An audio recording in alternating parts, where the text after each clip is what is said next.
10. 제3충돌.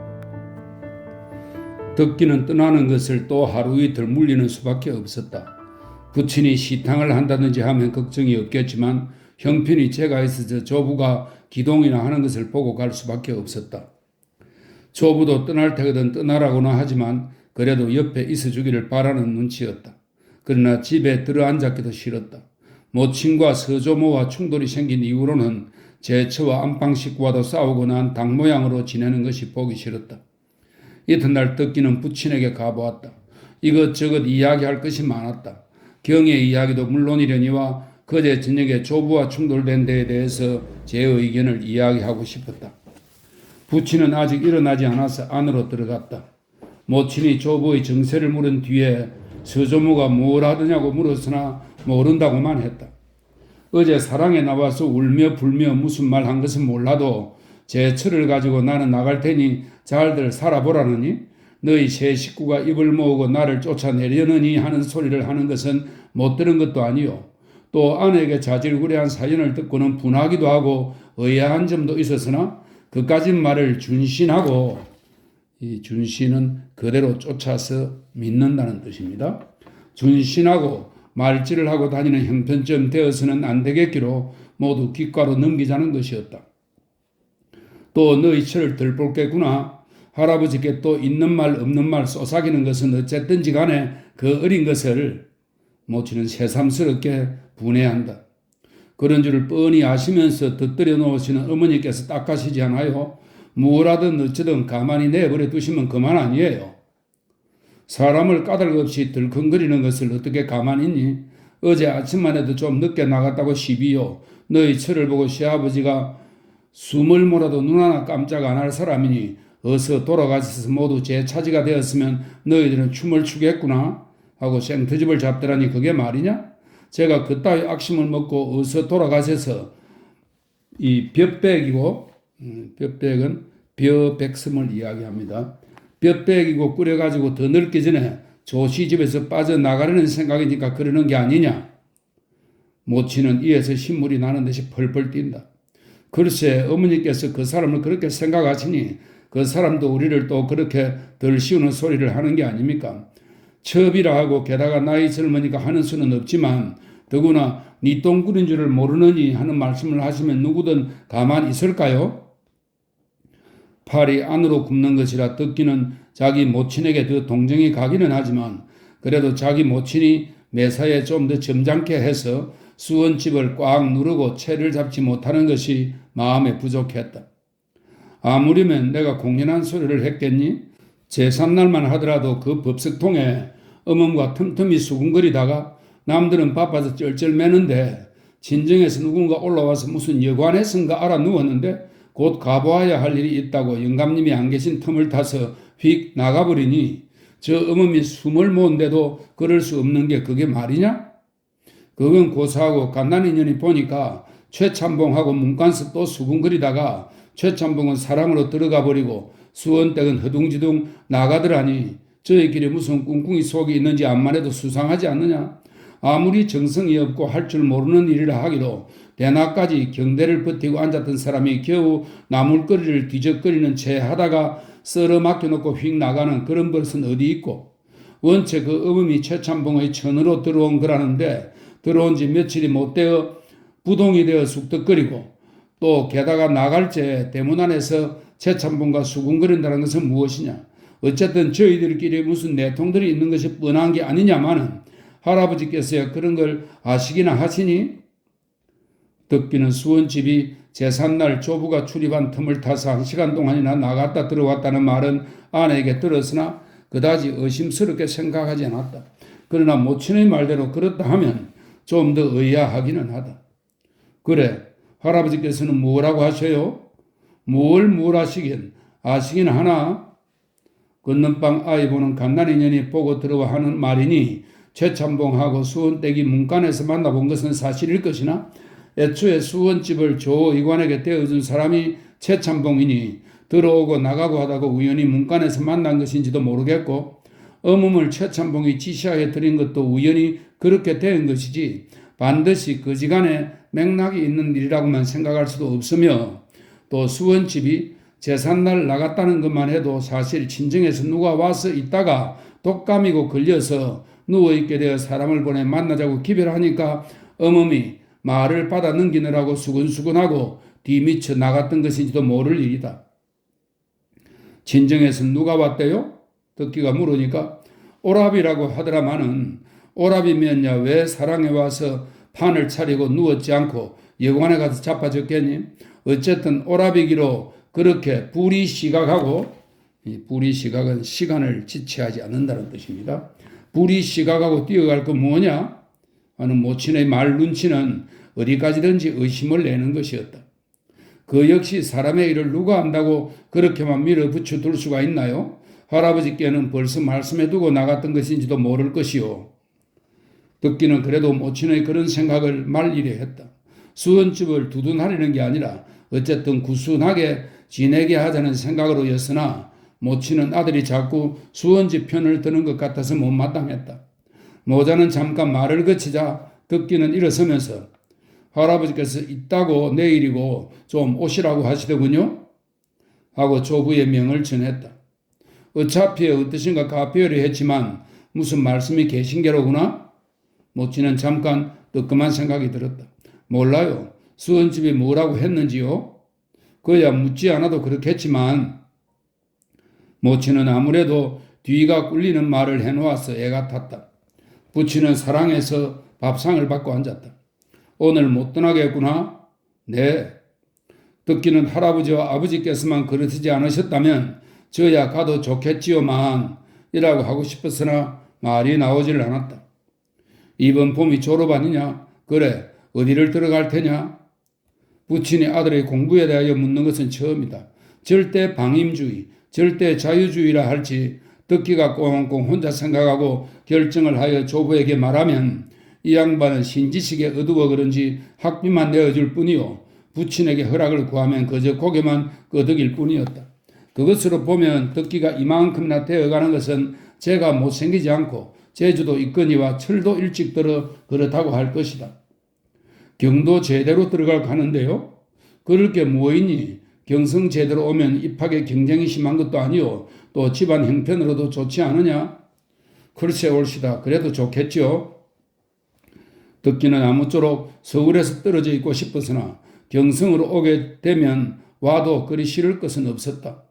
그렇게 해라. 그렇게 하는 게 무엇보다도 집안 형편에 좋고 부친은 말끝을 아물리지 않았다. 실상은 내게도 좋겠다 하는 말을 하려다 만 것이었다. 상훈이의 생각을 하면 부친이 이대로 나가다가는 어떠한 법률상 수단으로든지 자기는 쑥 빼놓고 한 대 걸러서 이 아들에게로 상속을 시킬지 모르겠고 또 게다가 수원집에 농락이 있으니까 아무래도 뒷일이 안심이 안 된다. 그렇다고 요사이의 누구누구의 집 모양으로 부자가 법정에서 날 때는 그따위 추태는 자기의 체면상으로도 못할 일이요. 더구나 종교가라는 처지로서 재산 문제로 마구 나설 형편은 못 되는 것이다. 그러니까 어쨌든 덕기를 꼭 붙들어 앉혀서 수원집이나 기타 일문일족의 간섭이나 농간을 막게 하고 한편으로는 덕기를 자기 손에 쥐고 조종해 나가는 것이 제일 상책이라고 생각한 것이요. 또 그러자면 아무리 부자간이라 해도 지금까지와는 태도를 고쳐서 비위를 맞추어주고 살살 달래서 벗어져 나가지 않게 해야겠다고 생각하는 것이었다. 이렇게 되고 보니 부자간도 서로 이용하고 서로 이해타산으로 살아나가는 것쯤 된다. 돈, 그 돈도 아직 생긴 돈은 아니나 하여간 돈 앞에는 아들에게도 머리를 숙이게 되는 것이다. 무슨 과가 지망이냐? 법과를 할까 봐요. 덕기는 법과 중에도 형법의 주력을 써서 장래는 변호사가 되겠다는 생각을 가지고 있다. 형사 전문의 변호사는 안 되더라도 어쨌든 조선 형편으로는 그것이 자기 사업으로 알맞을 것 같았다. 병화에게 언젠가 그런 말을 하니까 자네는 전선의 후부에 있어서 적십자기 뒤에 숨어 있겠다는 말일세 그려? 하고 비웃은 일이 있었다. 군이 총감이 되겠다는 말인가? 병화는 이런 소리도 했다. 군이 총감이 아니라 간호조리 되겠다는 말일세.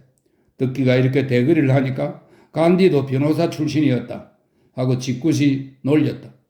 어쨌든 덕기는 무산운동에 대하여 무관심으로 냉담이 방관할 수 없고 그렇다고 제1선에 나서서 싸울 성격도 아니요 처지도 아니니까 차라리 일강호졸 격으로 변호사가 되어서 뒷일이나 보면 좋겠다는 생각이었다. 덮어놓고 크게 되겠다는 공상도 가지고 있지 않으나 책상 물림의 뒷방 서방님으로 일생을 마치기도 싫었다. 제 분수대로는 무엇나 하고 싶었다. 법과보다는 경제과나 상과를 하면 어떻겠니? 부친은 아들을 실업 방면으로 내보내고 싶어하는 말 눈치였다. 그렇게 되면 자기는 그것을 이용하여 자기대로의 무슨 사업을 해보겠다는 셈속이다. 경제과는 해도 좋지만 상과는 싫어요. 여기에도 듣기는 몽롱하나마 제 속다짐이 있는 것이었다. 아무래도 좋지. 부친은 아무쪼록 아들의 말을 거스르지 않으려는 듯이 가벼이 대답을 해 집어치우고 나서 목소리를 낮추어서 그건 그렇다고 너 일전에 어느 카페에 갔었니? 하고 조용히 묻는다. 듣기는 깜짝 놀랐다. 카페를 갔기로 부친이 벼랑간 물을 리가 없다. 이 양반이 벌써 어디서 듣고 묻는 것일까? 하는 생각을 하며 네, 김병화에게 끌려서 가본 일이 있어요. 하고 부친의 눈치를 쳐다보았다. 그러면서도 도리어 덕기의 얼굴이 벌개졌다. 거기서 누구 만났니? 덕기는 부친에게 앞질려서 한 수 넘어간 듯도 하여 무엇라 대답할지 맹맥했다. 대강은 짐작하는 터여 상관없는 일이지만 부친은 또 말을 시키려고 애를 쓴다. 홍경애를 만났지요. 홍경애라는 이름을 부르기가 서먹서먹하였다. 어느 카페든 카페가 아니에요. 바커스라는 술집 오뎅이야더군요. 덕기는 이렇게 대답을 하면서도 조금도 김년쩍은 낯빛 없이 남의 일처럼 묻는 부친의 얼굴이 빤히 보였다. 뭘 하고 있든 한참 만에 또 묻는다. 술을 팔더군요. 제 손으로 경력을 해? 아니요. 고용살이인가 봐요. 덕기는 그 주인과 동무로 같이 하자고 하여 소일 삼아 하느니 어쩌느니 하는 말을 하고 싶지 않았다. 도리어 가엾은 사정이요 타락한 모양이더라고 하고 싶었다. 그것은 경애에게 동정이 가게 하려는 것이 아니라 그 여자가 당신 때문에 그렇게 되었습니다 하고 오금을 받고 싶은 충동으로였다. 꼴은 어떻든 그저 그렇지요. 일본 옷조각을 입고 부자의 말은 잠깐 끊겼다. 그건 어디서 들으셨어요? 한참 만에 덕기가 물었다. 글쎄 어디서 잠깐 들었기에 말이다 하고 부친은 웃어버린다. 덕기는 더 캐어볼 수도 없고 궁금증이 났다. 김병화가 그런 말씀해요? 아니다. 김병화를 내가 만나기나 하였니? 하고 또 웃으면서 하여간 그런 대로 술을 먹고 다니지 마라. 벌써부터 그렇게 술을 먹고 다녀서 쓰겠니? 하고 부친은 타일렀다. 그 말은 옳기는 하면서 덕기에게는 도리어 반항심을 자극하고 말았다. 하여간 술을 그렇게 먹지 말라는 소리를 들으니 그날 몹시 취한 김에 뉘게 그런 말을 해서 부친의 귀에까지 들어가지 않았나 싶었다. 그러나 뉘게 이야기를 하였을꼬 생각이 막연하다. 그날 취중에 아내에게 경애를 만났다는 이야기를 하였던가? 그래서 아내가 어머니에게 말씀하시고 또 말이 아버지께로 들어가고 만 것인가? 덕기는 이렇게 생각해 보았다. 사실 그 추측이 옳았다. 모친은 가끔이나 한판의 며느리에게 어제 애 아범이 홍경애 인가를 일본 술집에서 만났대요 하는 소리를 들을 때 한동안 잊었던 일이 다시 머리를 쥐어뜯었고 영감이 그저 끼고 돌면서 미천을 대어줘서 그런 하이칼라 술집까지 경영시키는 것이라고만 믿어버렸다. 모친은 아들을 보고 너까지 그년과 한편이 되어서 술을 얻어먹으러 다니느냐고 듣기 싫은 소리를 하고 싶었으나 그동안 큰 집에서는 이런 말을 꺼낼 틈이 없었고 아까 안방에서는 수원집 놀래를 하기에 깜빡 잊어버렸던 것이다. 하여간에 영감이 어젯밤에 모처럼 안방에 들어와서 왜 수원집과 싸우고 다니냐고 야단을 칠 때 마누라 입에서 홍경의 놀래가 나오고 말았다. 마누라의 말은 4살이나 5살 먹은 자식까지 달렸는데 좀처럼 헤어질 리가 있겠느냐고 상성이요. 영감의 말은 헤어지든 말든 아랑곳이 뭐냐. 지금이라도 이혼해달라면 이혼해 줌하고 맞장구를 친 것이었다. 어떻게 된 일인지 모르겠습니다마는 저대로 내버려 두시면 어떻게 합니까? 덕기는 말을 꺼내기가 거북한 것을 억지로 부리를 땄다. 내버려 두지 않으면 어떻게 하니? 내 처지도 내 처지요. 제가 발광을 하고 떨어져 나간 것을. 말 눈치가 그렇지 않은가 보던데요. 어쨌든 아버지 체면만 생각하시고 거기 달린 두 사람 세 사람을 희생을 해버리시고 마는 것은 아무리 아버지께서 하신 일이라도 저는 큰 잘못이라고 생각합니다. 듣기는 당돌이 하고 싶은 말을 꺼냈다. 네가 참견할 것이 아니야 하고 부치는 소리를 친다. 제가 참견할 것도 아닙니다마는 처음이고 나중이고 모두 아버지 책임이 아닙니까? 그 책임을 어떻게 하시렵니까? 아들은 떼드는 수작이다. 책임이 내가 무슨 책임이란 말이냐? 어쨌든 너가 쥐뿔나게 나설 일이 아니야. 부치는 또 불쾌히 빈잔을 주었다. 학교 이야기를 할 때까지는 듣기의 비유를 거스르지 않고 잘 어루만져 주어야 하겠다는 생각을 하였으나 지금은 그것도 잊어버리고 전대로의 까닭모를 못마땅한 생각이 머리를 든 것이다. 어쨌든 저편에서 일을 벌어집어낸 것도 아닐 것이요. 저편에서 물러선 것은 아니겠죠. 세상에서 떠드는 것이 무서우니까 잔소리 마라. 어린 게 뭘 안다고 주책 없이 할 소리 못할 소리 기탄 없이. 부치는 듣기에도 싫지만 압이 된 성금을 세우려는 것이다. 듣기는 잠자코 앉았을 수밖에 없었다. 그러나 말이 남김이니 하고 싶은 말은 다 하고야 말겠다고 단단히 결심했다. 어쨌든 그 애가 불쌍하지 않습니까? 그 애까지야 무슨 죄로 희생이 됩니까? 제가 감히 아버지의 잘잘못을 말씀하려는 게 아닙니다마는 뒷갈망은 하셔야 하지 않습니까? 나들은 무슨 뒷갈망을 하라는 말이냐? 그 자식은 내 자식이 아니야 하고 부치는 소리를 한층 더 버럭 지른다. 그건 무슨 말씀입니까? 저도 그제 저녁에 가보고 왔습니다만 어째서 그런 말씀을 하십니까?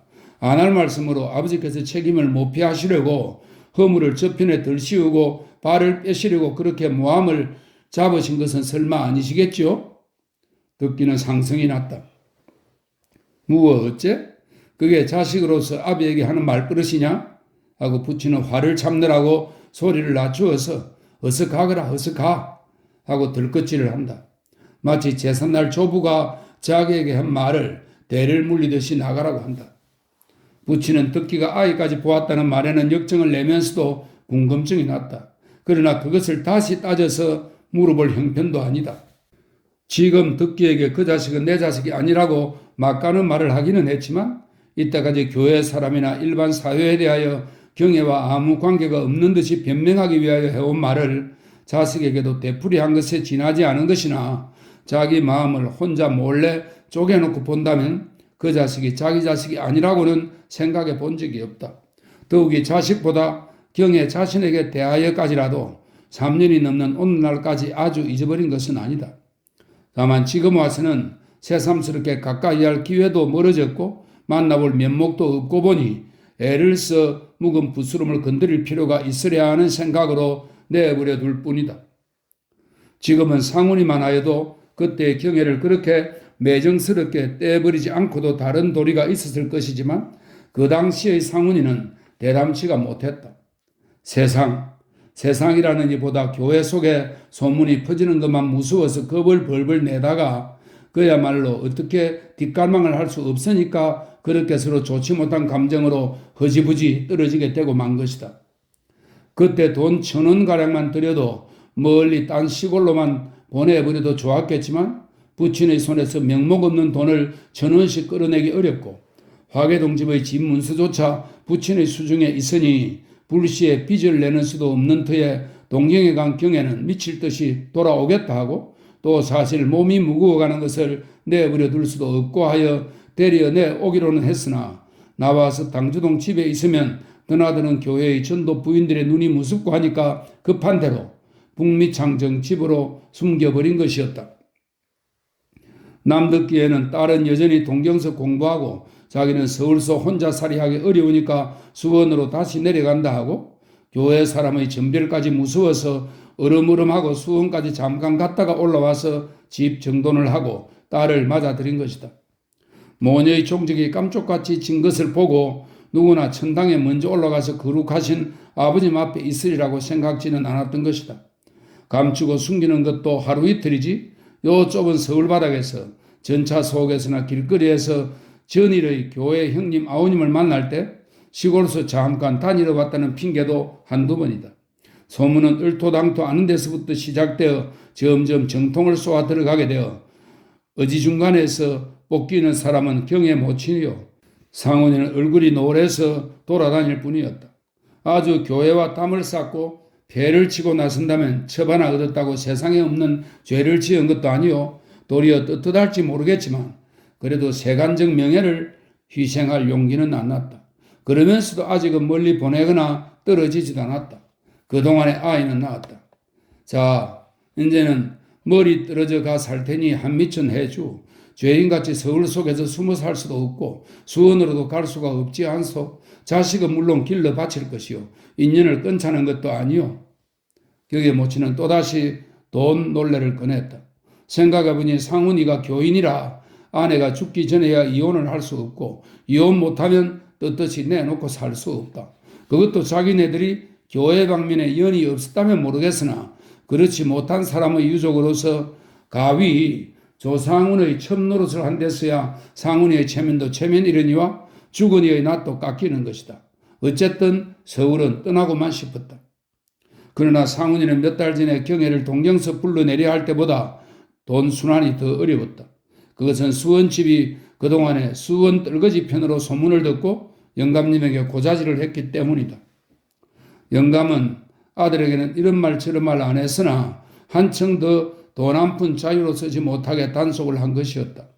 이와 같이 돈을 시원히 해줄 수 없는 한편에 소문은 점점 퍼져가고 게다가 수원집이 덕기 모친의 속을 태워주느라고 이런 사인을 짓궂이 들려주고 나니 덕기 모친도 가만히 있지는 않았다. 덕기 모친은 부부끼리 옥신각신하기 전에 수원집이 가르쳐주는 대로 단통 북미창정으로 뛰어가서 경의 모녀를 붙들고 머리채만 내두르지 않았을 뿐이지 가전 욕설, 가전 위협을 다 했던 것이다. 위협이라는 것은 너희가 떨어지지 않으면 교회 속에 소문을 퍼뜨리고 우리 서시어머니를 시켜서 너희 고향인 수원에까지도 발을 들여놓지 못하게 만들겠다는 것이었다.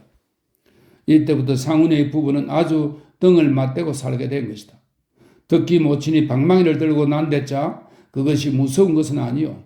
또 덮어놓고 세상을 끓인다 해도 상훈이로서는 세상 사람이 경혜의 부친이나 그 가족에게 친절히 한 것이 처음부터 그 딸 하나를 보고 야심이 있어서 한 것이라고 오해할 그 점이 싫었던 것이다. 처음에는 다만 지사요 선배요 또한 그들의 가긍한 처지에 동정하여서 도운 것이요. 나중에 경혜와 그렇게 된 것은 전혀 딴 문제이구만. 그것을 혼동해 생각할 것이 자기의 인격상 큰 차이가 있게 된다고 생각한 것이었다. 어쨌든 시퍼렇게 살아있는 자기 아내를 교인의 처지로서나 장성한 자식들의 낯을 보았으나 도저히 이혼할 수는 없는 처지이니 어차피 오래가지 못할 바에야 아이는 얼른 떼어서 누구에게나 내맡기고 제대로 시집이나 가게 하자는 생각도 없지 않았다. 그러제도 역시 얼마간 주어서 시골로 아무쪼록 학교에 취직할 자리가 있는 먼 시골로 쫓아보내는 게 상책이었으나 그렇게 입에 맞는 떡이 여기 있어 하고 나설 리도 없으니 차일피일하고 지냈던 것이다. 그러나 경의 모로 생각하면 이런 억울한 일이 없다. 딸 버리고 넓은 세상을 좁게 살고 욕덤이 앉아서 소득이라고는 성가신 손주 자식 하나뿐이다. 들어있는 집도 문서가 남의 손에 있으니 내 것이 아니다. 만일 이 사람이 은인이라는 한 가지 굽죄는 일만 없으면 멱살이라도 들고 날 것이요. 둘러치나 매치나 매 한 가지니 벗고 나서서 세상에 떠들어 욕이라도 보이고 싶으나 그럴 수도 없는 의리가 있다. 우선 돈 1,000원 해달라고 하여 어디로든지 서울을 뜨자는 것이나 그 역시 정말 힘에 겨워 그런지 마음에 없어 내대는 수작으로 그런지 어듬더듬하고 그날을 보낼 따름이었다. 그러다가 하루 와서는 큰 결심이 나듯이 척 하는 소리가 아이는 네게 맡기고 우선 이것을 가지고 어디로든지 가시오. 자식은 꼭 내 자식이란 법도 없고 내 자식이기로 없었던 셈만 치면 그만 아니오. 하고 돈 300원을 내놓았던 것이다. 그리고 또 한다는 소리가 당주동 집을 떠날 때 500원 전세돈 찾은 것이 있으니 그럭저럭 1,000원 돈은 되는 셈이 아니라는 것이다. 그 500원이라는 것은 이사하고 세간장만하고 해산하고 하는데 상훈이가 떼준데도 넉넉지 못하니까 찔러 들어가고 그동안 몇 달 사는데도 시량 이외에는 날 돈으로 떼준 게 없으니 자연 허지부지 다 쓰기도 했지만 어쨌든 하는 말이 괘씸했다. 또 그것은 고사하고 딸 자식은 꼭 내 자식이란 법도 없고 내 자식이라 해도 없었던 셈만 치자는 말을 들을 때 이것이 사람의 탈을 쓴 놈의 말인가 하고 의의가 없어 말이 안 나왔다. 대자박이만큼 이 대자박이는 일을 벌임이 엄청난 규모이다 하는 뜻입니다. 대자박이만큼 싸워야 소용이 없었다. 남은 것은 단돈 300원이요. 그 이튿날부터는 상훈이가 발 그림자도 안 하였다. 상훈이는 그렇게 하여 피차에 정을 떼자는 것이요. 세상에 대해도 분명거리가 된다고 생각한 것이다. 결국에 경의 모녀가 종직을 감춘 것은 누구인지는 모르겠으나 그 아이 아비 되는 남자와의 연애 때문이라고 소문을 내놓기에 편리하기 때문이었다. 그뿐 아니라 그렇게 해놓고 보면 싫어도 하는 수 없이 조만간 자기 말대로 아이는 육에 내맡기고 시골로 취직자를 얻어서 숨어버릴 것이요. 그러노라면 다른 사람과 결혼을 해버리리라고 생각한 것이다. 자기 손으로 뒷갈망을 못할 것이니까 자연히 해결되게 할 도리는 그것밖에 상책이 없다고 믿었던 것이다. 그러나 경의 모녀는 그대로 오늘날까지 3, 4년간을 그 집 속에서 덜 엎드려 사는 것이다. 경의 모친도 사내같이 걸걸한 성미에 그까지 사람답지 못한 놈과 다시 이세는 어울러서 무엇을 하겠느냐는 뻗대는 생각과 또 하나는 그래도 전일의 은인이라는 의리를 저버릴 수 없어서 모든 분을 참고 제대로 내버려 둔 것이었다. 한 달, 두 달이 1년이 되고 1년이 이태되니 분도 식어간 것이었다. 그동안 상훈이는 은근히 소문을 들어 알았으나 집을 내놓으리라고 채근한 일은 없었다. 노영감도 그 집에 대하여는 세전 안 받고 빌린 셈 치고 내버려 두었다. 그것은 수원집이 한 고향이라 하여 그럼인지 쏘삭되지 않은 관계도 있지만 노영감으로 생각하면 잘못은 아들에게 있고 경의 편이 가엾다는 생각이 든 것과 또 하나는 그래도 아들의 명예를 위하여 집 사단으로 문제를 또 일으키기 싫기 때문도 있었다. 11. 재회. 듣기는 사흘 후에 경도로 떠났다.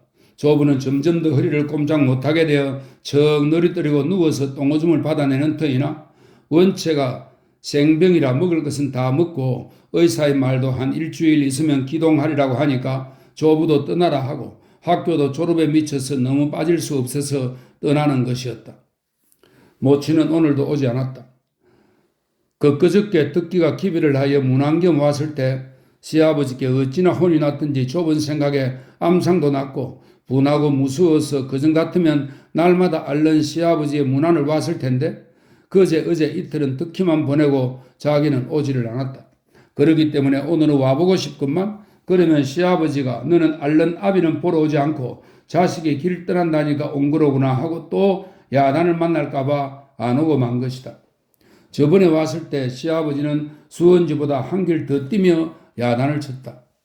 시아비들을 얼른 죽으란 여는 쫓아버릴 것이로되 자식들의 낯을 보아서 10분 용서하지만 다시는 오지도 말라고 아들에게 같이 하는 소리를 며느리에게도 했다. 그것은 외류도커녕은 두고라도 오히려 말입니다. 그것은 외류도커녕 수원집이 꾸린 게 뭐냐고 본 일이 있으면 본 대로 들은 것이 있으면 들은 대로 아래에 바치라는 데는 진땀을 뺐다. 그렇지 않다는 변명을 요만치라도 하려면 꼼짝 못하고 반드시 누운 영감이 손짓 발짓이라는 것보다도 어린애처럼 발버둥을 하며 소리를 고래같이 지르는 통에 한마디 핵변도 못하고 돌아왔던 것이다. 너희 연놈들이 짜고서 나를 어서 죽으라고 기도를 하는구나. 그놈은 하나님한테 기도를 한다더니 너는 산청 기도를 올리니 너 같은 년이 내 앞에 있다가는 약에 무엇을 타서 먹일지 모르겠다. 고 어린애처럼 뛰었다. 듣기 못치는 무엇보다도 이 말에 가슴이 선떡하고 정이 떨어졌다. 아무리 젊은 처백에 빠져서 그 말을 고지 듣고 그렇다 하더라도 그 이튿날만 되면 역시 웃 어른이 병문안을 갈 것이로되 참 정말 무슨 탓이나 무슨 모해를 만날까봐 가기가 무섭기도 했다. 안 할 말로 잠깐 다녀온 뒤에 누가 무슨 짓을 해놓고 자기에게 덜 씌울지 수원집을 못 믿느니만치 무서웠다. 듣기는 이래저래 성가시고 또 펀둥펀둥 있어야 소용이 없어서 떠나는 것이다. 저녁 때 화계동 집에를 가보니 모친은 할아버지께 억울한 꾸중만 듣고 한마디 변명도 못한 것이 분하다고 울고 앉았고, 사랑에서는 부친이 친구들과 앉았다가 떠나니? 하여간 봄 방학에는 나오렴 하고 냉랭히 대꾸를 하다가 아들이 절을 하려는 것도 그만두어라, 어서 가거라 하고 절도 안 받으려 했다. 너무 신식이 되어서 그런지 아들이 못마땅해 그런지 하여튼 듣기는 여기를 가나 저기를 가나 쓸쓸하고 숨편치가 못했다. 그러나 구두를 신고 나오려니까 부친이 마루까지 쫓아나와서 너 일전에 말하던 술집이라든가 카페라든가 어디든 하고 방 안에 들리지 않게 묻는다. 본전통 삼정목이에요. 듣기는 얼른 대답을 하고 꾹뻑하며 다시 안으로 들어갔다. 집안 식구들은 배웅을 나와 떠레들 서서 듣기가 아버지 배고 들어오기를 기다렸다. 그럼 잘 가거라. 오빠, 난 이따 증거장에 나갈게요. 이렇게들 인사를 하는 통에 모친만은 주저주저하고 섰다가 따라 나오며 본전통 삼전목이란 무슨 말이냐 하고 곱게 묻는다. 듣기는 눈을 무심코 찌푸리며 아니에요. 무슨 책사 말이에요? 하고 얼른 둘러대었다. 모친은 사랑문 밑에 서서 아들이 다녀오기를 기다리다가 귓결에 들은 것이었다. 부친은 목소리를 작게 하였으니까 못 알아들었지만 듣기는 무심코 좀 크게 말하였던 것이다. 경애가 그 근처에 어느 술집에 있다지? 모친은 중문 밖까지 쫓아나오며 이제야 생각난 일을 채쳐 물었으나 듣기는 장황 중에 뭐라 대답할 수 없어서 모르겠어요 하고 딱 잘라버렸다. 모친의 얼굴빛은 변했다. 떠나는 아들이 섭섭한 것보다도 너까지 한 통이 되어서 나만 돌려 세우는구나 하는 야속한 생각이 앞섰던 것이다. 듣기가 간 뒤부터 눈발이 날리기 시작했다. 화계동 사랑에서는 거저들 가지 않고 앉았다가 마작판을 끌어내놓고 둘러앉았다. 오늘은 금요일이라 여기 모인 사람들은 교회에 볼 일이 없는 판에 눈이 오기 시작하니까 한판 놀자는 생각들이다. 누구의 머리에나 끝장에는 청요리 접시라도 나오거나 늘 가는 그 집, 숨은 집, 애를 가게 되리라는 희망이 있는 것이다. 밖에서는 한방눈이 퍼부어서 삽시간에 허옇게 쌓이니 우중충하던 방안이 도리어 환해졌다. 교인들이 놀이라 끌어앉지 사랑문을 닫아 걸어버리고 조용히들 앉아서 노른 모양으로 수근수근할 뿐이요 마작작 부딪는 소리만 자그릇 댄다. 내년에도 또 풍년 들겠군. 올해는 대체 눈도 퍽 온다. 풍년이라도 들어야지. 조선생 같으신 분은 머리를 내두르겠지만 요 따위로 풍년만 들어서 뭘 한담? 마작과는 딴판으로 이런 소리들을 하고 앉았다. 전등불이 들어오자 안에서 주인 밥상이 나왔다. 그러나 아무도 밥상을 거들떠보는 사람은 없었다. 어머은 눈살을 찌푸렸다. 무엇인지는 모르겠으나 골패짝 같은 것이 벌어지면 밥상은 오밤중까지 놓여있고 정요리를 시키든지 하여 이 추운 날 얼른 들어앉을 수가 없기 때문이다. 그것도 풍성풍성히 사들여서 하다못해 정요리 찌꺼기라도 남는 것이 있으면 모르겠지만 여기 모이는 손님들은 3대 줄인 걸신들인지 접시를 핥아내 놓으니 조금도 반가울 것이 없다. 진지상을 다시 들어갔다가 잡수올 때 내올까요? 식을까 보아 이렇게 물으니까 주인 나리는 그대로 두라 하고 자기끼리 수근수근 하더니 아니나 다를까 청요리를 시켜오라고 쪽지를 적어준다. 사랑문을 꼭 닫아두고 누가 오든지 없다고 해라. 일행 나리는 하나님 앞에서는 누구나 형제 자매지만 집에 들어오면 양반이라 해라를 하는 것이었다. 그거 어쨌든 오늘은 문만 닫는 게 아니라 누가 오든지 따버리라 하는 것이 어머에게도 처음 듣는 일이요 이상했다. 빚쟁이가 오나? 아주 판을 차리고 밤들을 샐 생각인가? 어머는 이렇게 생각했으나 기실은 그 청요리 이름을 적은 쪽지에 빼갈 한 건이 적혔기 때문이었다. 설경을 보아가며 한 잔 먹자는 판인데 자기네 축 이외의 교회 사람이 찾아오거나 하면 여간 파응으로 언론이 아니기 때문이다. 마작이 두 판째 끝날 무렵에 청놀이는 왔다. 어멈이 안에 있었기 때문에 사랑지기가 나가서 문을 열어주었다. 바깥은 깜깜하게 어둡고 눈은 아까보다는 뜸하나 그래도 세차게 온다. 사랑 사람이 안에다 대고 소리를 쳐서 어멈이 소방을 들고 나와서 마루 끝에 놓고 청요리 접시를 꺼내 놓는다. 방에서는 상 들어올 동안 얼른 끝을 내리고 급히 서두른다. 그러자 사랑문이 삐걱하며 눈을 밟는 소리가 서벅서벅 난다. 어멈이 돌리다 보니 검은 양복쟁이가 뒤에 우뚝 섰다. 깜짝 놀랐다. 누구세요? 큰댁 서방님 오시지 않았소? 다녀가셨어요. 방 안에서는 금세 괴괴해지더니 문이 열리면 눈살을 찌푸린 주인의 얼굴이 나타났다. 저 올시다 하며 양복쟁이는 모자를 벗고 굽실해 보였다. 나 누구라고? 어서 올라오. 병화인 것을 알자 주인은 안심한 듯이 웃음을 띠며 일었습니다. 아니 올시다. 자제가 오늘 떠난다죠? 이리 왔다기에 쫓아왔는데요. 벌써 다녀가는데 왜 저 집에 없던가? 지금 들렀더니 이리 왔다고 해요. 하여간 추운데 어서 올라오. 아니 올시다 가겠습니다. 하면서도 병화는 교인들 축이 숨어노는 꼴이 보고 싶은 호기심도 났다. 관계치 않아 추운데 녹여가야지 하며 주인은 강권했다. 속으로는 왜 문 신칙을 잘못해서, 신칙은 단단히 타일러서 경계한다 이런 뜻입니다. 왜 문 신칙을 잘못해서 이 사람이 들어오게 했단 말이냐고 불쾌도 하였으나 음식도 벌어지고 술병도 놓이게 했는데 이 흠구가를 그대로 쫓아버려서는 안 되겠다고 한층 더 친절히 하는 것이었다. 사실인저 청인놈이 와서 섰는 틈이기에 들어온 것이지 그렇지 않으면 이 눈을 맞고 문전에서 그대로 뒤통수를 쳤을 것이다. 병화도 군하는 대로 성큼 올랐었다. 방한 사람들은 새로운 침입자를 거들떠보지도 않고 하던 노름에 팔려 있으나 병화가 보기에는 그 중에 한두 사람은 병화도 교회에 출입할 시절에 안면이 있던 사람이다. 음식상이 들어온 뒤에도 얼마만 해야 끝이 났다. 몇천 끝이니 몇백 끝이니 하며 떠들고 상을 둘러앉을 때 병화는 일어나려 하였으나 주인은 놓아보내지 않았다. 정거장으로 나간데도 아직 시간이 멀었고 저녁 전일 것이니 같이 먹자고 하여 주인은 자기 몫을 병화에게 권하였다. 병화도 저녁을 굶고 다니는 것보다는 낫다 하고 넙적넙적 먹기 시작했다. 술도 순배가 도는 대로 받아 먹었다. 안주는 넉넉하지만 술이 적다고 한 병을 더 시켰다. 그들은 혀가 문드러지는 술을 갈급이 들린 듯이 쪽쪽 들이마셨다. 무엇에 쫓겨가는 사람처럼 급급히 마시는 것이었다. 술의 풍미를 본다거나 눈 오는 밤에 운치로 먹는다기보다는 어서 취해버리겠다는 사람들 같았다. 그 점에는 병화도 일반이나 그 뜻이 달랐다.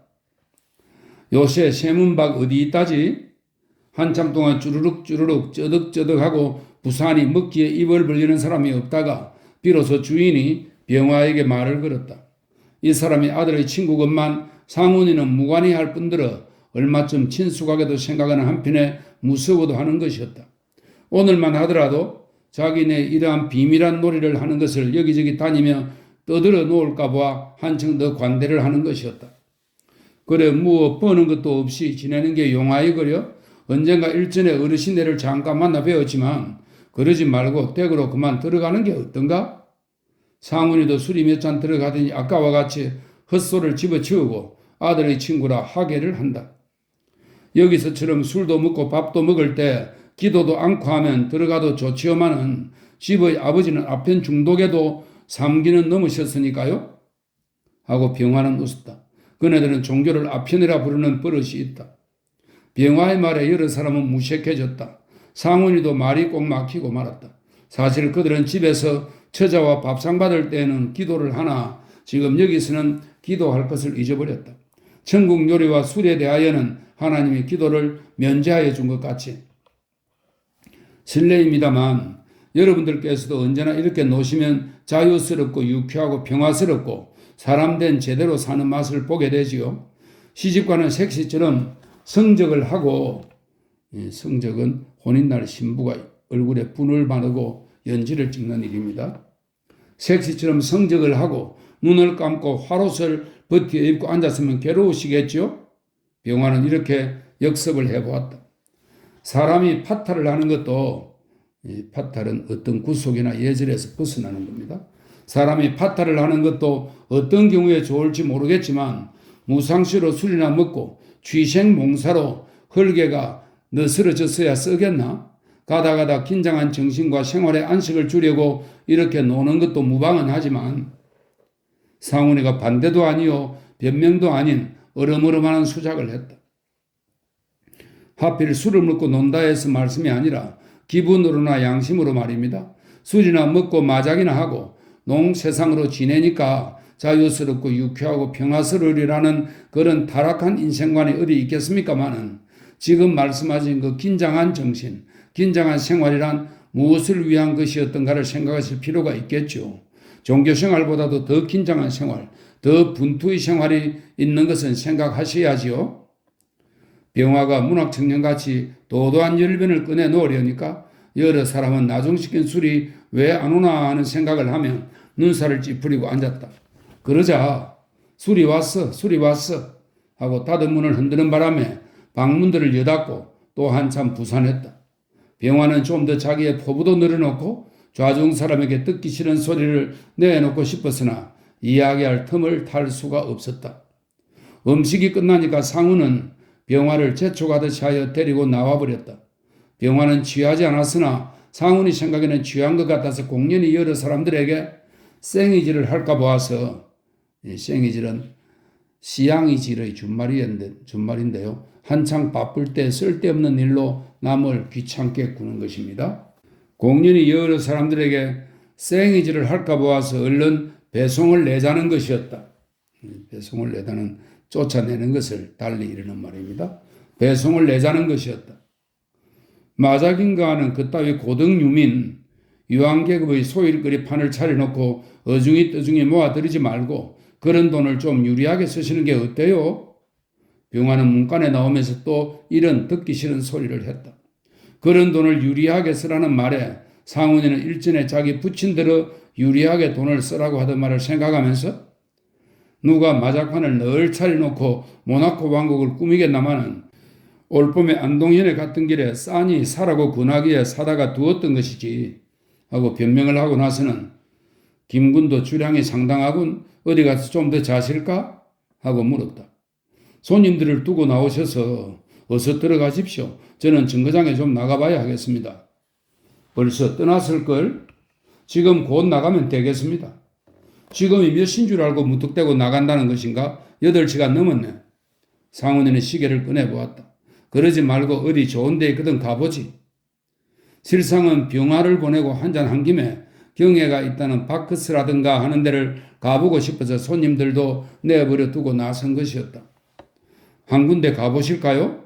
병화도 정거장에는 틀렸으니 술이나 먹고 싶었다. 어디? 안국동 내거리에서 전차를 기다리며 상훈이는 물었다. 저만 쫓아오셔요. 하고 전차에 상훈이부터 타게 하였다. 병화는 역시 바크스로 끌고 가고 싶었다. 어쩐지 아이짱, 경애를 말합니다. 아이짱이라는 모든 글이 늘 마음에 기었던 것이요. 더구나 일전에 덕기를 데리고 갔을 때도 이야기를 하다가 다른 손님들이 들어오는 바람에 덕기에게 끌려오고 말아서 거우 궁금도 하고 다시 만나서 이야기가 해보고 싶었다. 어쨌든 그 여자가 심상한 여자 같지 않아 보이는 것이 병화에게는 호기심을 더 끌게 하는 것이었다. 상훈이는 바깥으로 끌고 가는구나 하는 생각을 하면서 한편으로는 마침 잘 된 것 같기도 하고 또 한편으로는 이 사람 앞에서 경애가 함부로 할까 보아 겁도 났다. 그보다도 병화가 덕기를 끌고 간 지 며칠 못 되어서 자기가 끌려가는 것이 실답지 못하게 보일 것 같아서 경에게 창피하기도 하나 또 어떻게 생각하면 아무려면 상관 있겠니 하는 푸르진 생각도 드는 것이었다. 어쨌든 한번 가본다면 맹숭맹숭한 얼굴로 가기도 어렵고 또 이런 사람에게 끌려가면 경애가 보기에도 덕기에게 무슨 말을 듣고 일부러 찾아온 것이 아니라 젊은 애에게 술을 사달라고 졸려서 지나는 길에 끌려온 것 같이 보일 것이니 도리어 이런 기회에 들여다보고 오는 것이 좋을 것 같기도 했다. 또 생각하면 실상은 이 사람이 앞장을 서주기를 은근히 기대하고 같이 나왔던 것인지 자기도 자기 마음을 분명히 모른다. 어쨌든 상훈이가 오늘은 종일 들어앉아서 경의 생각을 하다가 밤이 되거든 한번 가보리라는 작정은 했던 것이요. 또 그 생각이 지금 술김을 빌어서 실행하게 된 것이다. 어디로 갈 텐가? 상훈이는 전차에서 내려서 끌려가며 시치미를 떼고 물었다. 병화가 무엇하나 말을 들어버리는 것이다. 병화도 일전에 이 사람의 아들이 졸졸 쫓아오면서 대관절 어디를 가느냐고 조바심하던 것을 생각하고는 혼자 웃으며 아무튼지 와보시기만 하십시오 그래? 훌륭한 대지요. 경국지색을 보여드릴 테니 그 대신에 하나님의 은총을 감사하실 게 아니라 제게 한턱이나 단단히 내십시오 하고 묻는다. 이 늙은 사람에게 미인이 무슨 소용있나? 아직 노인도 아니시지만 노인에게는 미인이 따르지 않아 걱정이지 실로신불로란 말이 있지 않습니까? 실로신불로는 몸은 비록 늙었으나 마음은 늙지 않은 뜻입니다. 실로신불로란 말이 있지 않습니까? 하하, 하여간 중년연애란 더 무서운 것이지요? 하고 병화는 비웃듯이 또 끌끌 웃는다.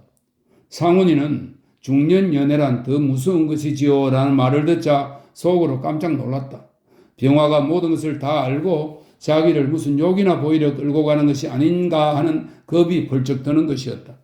그러나 지금 와서 안 간다할 수도 없다. 덕기가 경혜의 내력을 이야기했을지 모른다. 그렇게 생각하면 자식이 미웠다. 또 비록 아비의 명예를 위하여 제 친구에게 발설을 안 했더라도 이 사람이 다른 데서 듣지 말라는 법도 없다. 어쩌면 경혜 자신과 한 통이 되어가지고 덕기를 만나보게 해주고 또 이번에는 자기를 끌어가서 욕을 보이려거나 욕은 안 보이더라도 무슨 규정을 내리는 것인지도 모른다. 상훈이는 이런 생각을 하니 술이 금시로 깨고 관에 들어가는 푸주를 말합니다. 관에 들어가는 소같이 바크스에 들어가기가 싫었다. 그러나 저희들이 아무리면 하는 반감을 가지고 상훈이는 병화의 뒤를 따라 들어섰다. 눈 오고 푸근한 밤이라 내 폐쯤 앉을 테이블이 꽉 차고 방 안은 윤기와 담배 연기로 자욱했다. 상훈이의 노중에서 꺼내 쓴 노랑알 안경에 김이 서려서 잠깐 동안은 아무것도 안 보였다. 안경을 벗어서 집어넣으며 널 앞에 가려니까 실례이지 말아요 하고 일본말로 소리를 치는 여자의 목소리가 들린다. 귀에 익은 목소리다. 건너다 보니 오른편 쏙 들어간 구석에 경혜가 틀어박혀 서 있다. 술 취한 손님들이 좌우를 막고 앉아서 안 보내려니 경혜는 나오겠다느니 하여 실랑이를 하는 거둥이다. 경혜는 병화를 건너다 보고 어서 옵쇼 하고 눈웃음을 쳐 보이다가 상훈이의 널찍하고도 혈색 좋은 얼굴이 뒤미쳐 나타나자 놀란 눈이 말뚱해지며 맥없이 섰다. 너무 의외인지라 저 사람이 여기 올 리가 왜 있나 하며 자기 눈을 의심했다. 그러나 두 사람의 의미 없는 눈이 마주치자 피차에 눈을 내리깔고 말았다. 나오려던 경혜는 그대로 앉아버리고 말았다. 경혜를 시달리던 손님들은 이편을 돌리다 보다가 경혜가 앉는 것을 보고 으아 소리를 치며 환호들을 한다. 그러나 병화는 좀 불쾌했다. 앉을 자리도 없지만 새로운 사람을 어디 가 비집고 앉게 한다든지 자리가 없으니 가란다든지 어쨌든 나와서 알선을 해주어야 할 것인데 나오려던 사람이 그대로 앉아버린다는 것은 괘씸했다. 주인 없소? 하고 병화는 불끈하며 손뼉을 쳤다. 주부가 등 뒤에 섰던 것처럼 하이 하고 쏙 나왔다. 손에는 종이로 만든 접시에 거스름 돈을 담아 들었다. 바로 옆에 앉았던 손들은 돈을 집어들고 일어섰다. 병화와 상훈이는 그 뒤를 물려서 앉았다. 공교롭게도 병화가 경혜와 등을 지고 상자로 앉고 상훈이가 마주 앉게 되었다. 병화는 앉다가 다시 생각하고 바꾸어 앉자고 했으나 상훈이는 그대로 앉아버렸다. 경혜는 여전히 눈도 거들떠 보지 않고 일본 손님들과 마구 터놓고 기롱을 하고 앉았다. 일부러 이편에서 보라는 듯 쉽게 유쾌히 깔깔대며 웃는다. 메이시엔인지 홀가분한 일복을 입고 금태 안경을 쓴 양이 생각하였던 것보다는 조촐해 보였다. 그는 아까 들어올 때 이라사이마세 하고 인사를 하는 의조라든지 지금 손님하고 노는 양을 보니 조선집으로 말하면 깔보요, 일본집으로 하면 작부나 하등 카페의 역업사라는 것이 털에 박힌 것 같았다. 상훈이는 저절로 눈살이 찌푸려지고 어금니에 무에 끼인 것 같이 뻐근하였다. 그것만 한숨에 견다면 내 시본 한 장은 포티를 주지. 이 포티는 팁을 의미합니다. 경혜의 옆에 앉았는 손은 컵 술을 먹이지 못해서 애를 쓴다. 10원? 그럼 먹지. 경혜의 이런 목소리가 나자 그 상은 잠잠해졌다.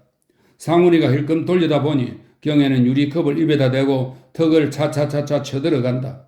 컵의 노란 물은 반이나 기울어져 들어간다. 병화도 돌려다 보다가 눈살을 찌푸리며 상훈이에게 눈을 준다. 상훈이는 얼굴이 검어지며 고개를 떨어뜨리고 앉았다. 한 컵이 그뜩한 것은 아니나 한숨에 쭉 마시고 나니까 옹위를 하고 앉았던 일복 손님들은 용하다 용하다 하고 또 한 번 환승이 일어났다. 경에는 얼굴이 빨개지며 생글생글 웃기만 하고 맥이 빠진 듯이 앉았다가 안주로 담배를 붙인다. 아이상, 그런 화풀이 술을 먹으면 안 돼요. 옆편에서 병화가 일본말로 소리를 쳤으나 경에는 못 들은 척 하려고 하고 한눈을 팔고 있다. 병화는 머쓱해서 바로 앉으며 술잔을 들다가 어서 잡수지요 하고 상훈이에게 말을 걸었으나 상훈이는 손에 든 담뱃불만 들여다보고 무슨 생각에 팔려 있다. 화풀이 술을 먹지 말라는 병화의 말이 상훈이에게는 또 무심코 들리지 않았다. 암만 해도 작은 애들의 내용을 알고 비꼬는 것 같았다. 그는 고사하고 대관절 경애가 왜 저렇게 술을 먹는 것인가? 나 때문에 그야말로 화풀이 술을 먹는 것이리라. 그렇지 않으면 돈 10원에 하는 생각을 하니 상훈이는 앞이 캄캄한 것 같았다. 그러나 정말 화풀이 술이라면 고마웠다. 너는 너요 나는 나라는 길에 지나가는 사람같이 생각하면야 저럴 리가 없을 것이라고 상훈이는 도리어 고마운 생각이 드는 것이다. 그러나 다만 한 가지 미심쩍은 것은 병아와 둘의 사이가 퍽 가까운 모양인 것이다. 말을 걸어도 못 들은 척 하는 것은 자기 때문일 것이다 하고 생각하였다. 사람을 이렇게 깔보기야 아무려면 돈 10원에 팔려서 먹기 싫은 술을 먹었으려고? 벼랑간 경애의 째진 목소리가 방 안에 퍼진다. 모든 사람의 시선이 그리로 쏠렸다. 만지면 베어질 것 같은 10원짜리 지폐가 경애의 손에서 후루루 날아가 땅바닥에 떨어진다. 그럼 100원? 하고 옆의 청년이 웃는다. 100원이면 10원의 10곱인가? 하하. 경애는 옆의 남자를 멸시한 눈으로 바라보며 웃고 나서 이건 누구를 큰 길가에서 제주 피는 정인으로 알았는가 왜? 하하. 100원이면 끔찍한 돈이겠지만 어서 집어넣어 두었다가 마누라 고시마키, 속옷입니다. 마누라 고시마키라도 사다 주시죠. 보너스 푼이나 타서 돈 10원 남았다고 이렇게 쓰다가는 자볼기 맞으시리다 하고 또 크다랗게 웃으며 발딱 일어섰다. 하하 걸작 걸작 하고 좌중은 손뼉을 치며 떠든다. 돈 내놓고 청년은 도리어 무색해서 서리건 웃음을 띠고 앉았다가 쥐중에 무슨 모욕이나 당했다는 생각이 들었던지 벼랑간 얼굴을 붉히며 사람을 업신여기도 분수가 있지. 약속을 한 것이니까 약속대로 돈을 주는 게 아니냐. 나도 신사다. 돈 10원쯤에 너 따위에게 그런 말 듣겠니? 하고 소리를 버럭버럭 지르나 원체가 이 여자의 환심을 사느라고 한 노릇이라 딴 손님들 보는데 창피할 것 같아서 허풍을 치는 눈치다.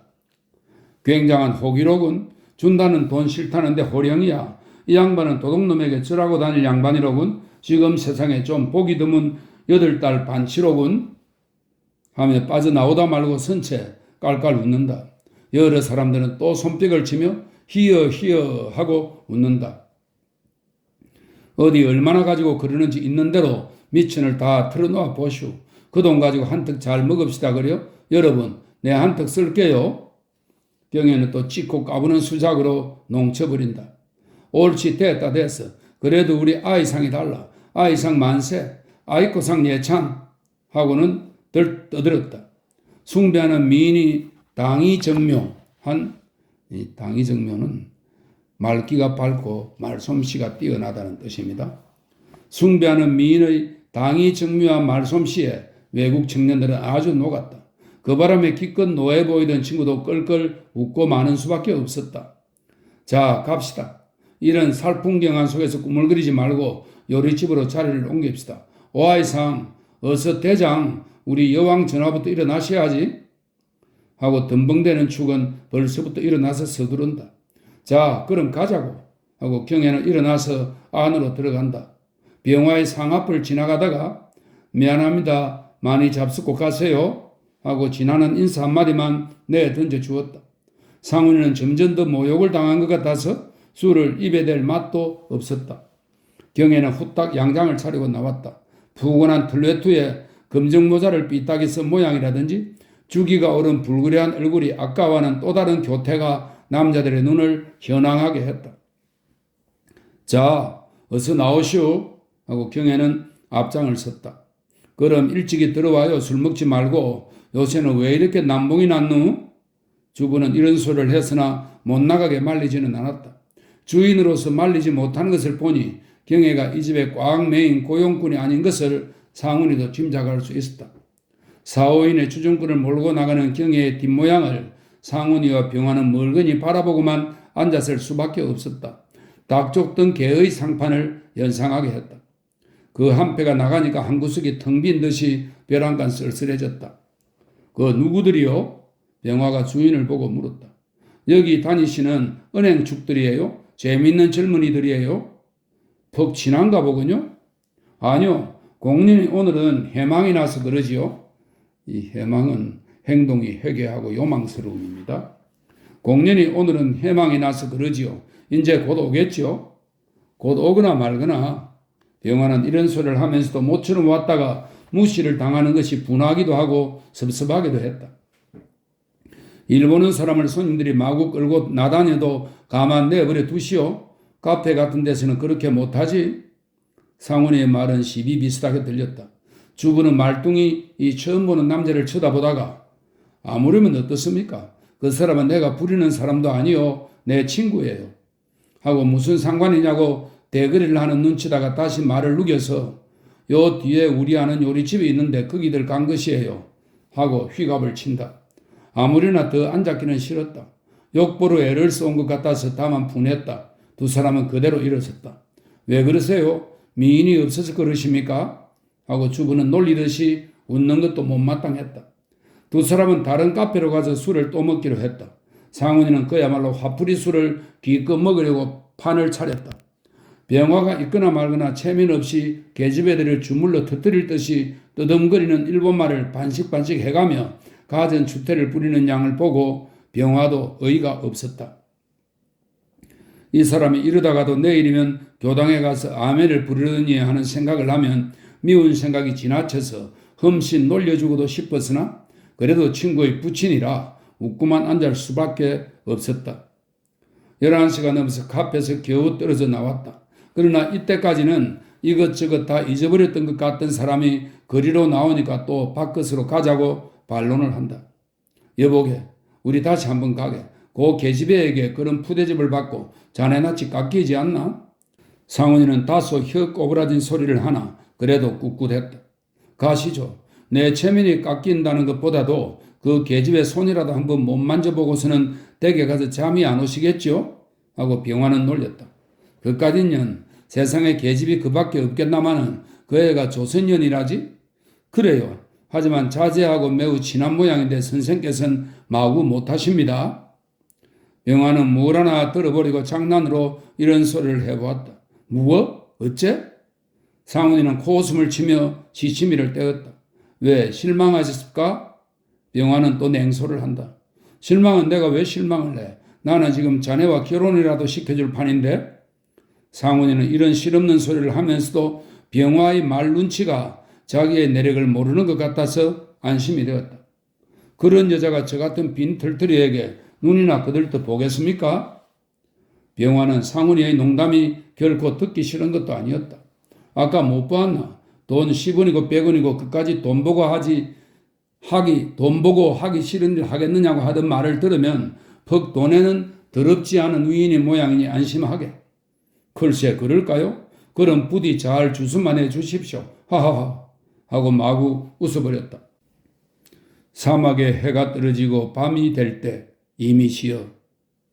자정이 넘으니까 이 좁은 거리의 발자취도 드물어지고 점점 가까워지는 유행 창가 소리가 유난히 요란스럽게 들려온다.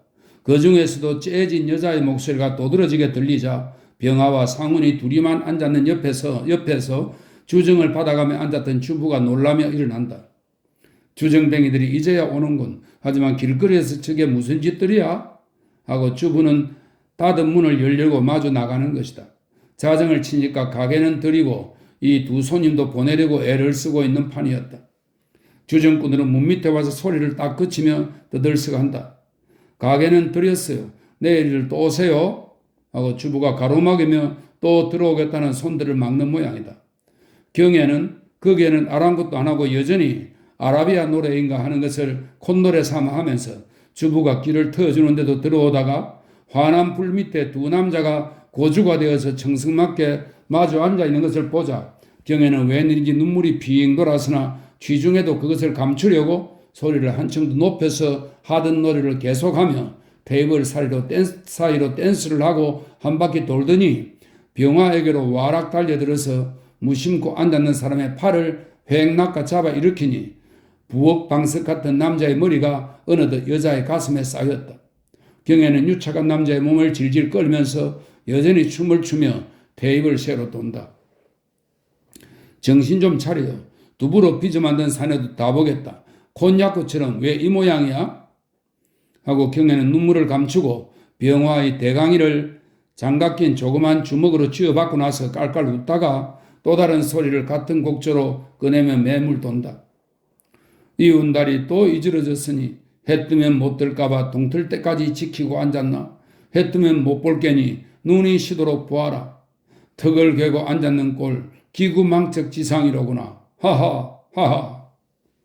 무당 넋두리 하듯 입에서 나오는 대로 노래를 만들어 보다가 말이 안 되니까 경에는 커다랗게 웃으며 남자를 탁 떠밀고 오똑 서다가 취한 사람이 나가 자빠지려는 것을 보자 얼른 가서 다시 얼싸내며 에구 가엾으라 우리 큰둥이를 누가 그랬단 말이냐 하고 어미가 자식 어루만지듯이 등을 두드리다가 입을 쪽쪽 맞춘다. 상훈이는 일거일동을 바라만 보고 있다가 무심코 실소를 하며 외면을 하였다. 그러자 밖에서 이때껏 신랑 일을 하고 있던 주정뱅이가 주부가 안으로 잠그고 두 손으로 버티고 서는 것을 떼밀고 쏟아져 들어오고야 말았다. 쏟아져 들어왔대야 두 사람밖에 안 되었다. 그중 한 사람은 아까 10원짜리를 내놓던 청년이다. 두 청년은 한가운데 들어와서 딱 버티고 두 남자가 끼고 섰는 것을 보자 눈에 쌍심지가 뻗치면서 잘들 노는구나. 그래서 우리를 따돌려서 세우려는 거로구나. 인제 알았더니 또 한 가지 영업하는 게 있구나. 훌륭한 음식점 취처 위반이다. 어디 해보자. 이 취처는 규칙, 명령, 법령 등을 지키도록 통제한다는 말인데 법 위반이다 이런 뜻입니다. 훌륭한 음식점 취처 위반이다. 어디 해보자.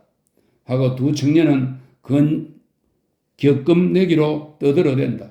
경에는 그래도 못 들은 척하고 공중 매달려 다니는 병화를 끼고 좁은 속에서 밀고 나갔다.